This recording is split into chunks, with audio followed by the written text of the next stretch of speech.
Oyun талаасы эми тиги Ак Кулаа ат майданына караганда бияк жери оорураак экен бир аз. Кум болгондуктанбы? Куму жаң болгондуктан бир аз оорураак экен аттарга. Oyun талаасы.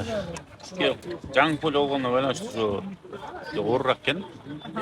Көбүрөөк деп койгонбу же жакшы эле, эки командага бирдей болду. Ооба болду. Аттарыбыз жакшы бүгүн буюрса. Достуктун көрмандары, ынтымактын көрмандарына бөлүнбөйлү, түндүк түштүк болуп, талаа согуш болуп, бөлүнсөк көкбөрүн жогото алабызчы. Oyun талаасы эми оор эле болду. Биринчи жолу бул жерде ойнодуктар, бүгүн ачылыш болду. Баарыңыздар көрдүңүздөр, көп болдуңуздар. Бүт эле команда оор болуп атат азыр. Поле да оор экен.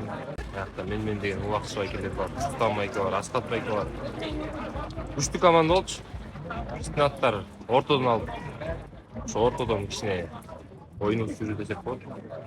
Oyun талаасы жакшы болду. Кум бир аз оорураак экен, ошол эле. Жакшы. Бүгүн өзгөчө оюн көрсөттүң. Менин атым негизи ортонун аты да көбүнчө ошол жактан алдан колдошто окшойт.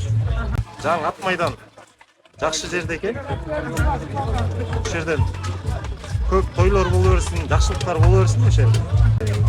Беттешебиз ийгилик аларга да. Алар да күчтүү команда.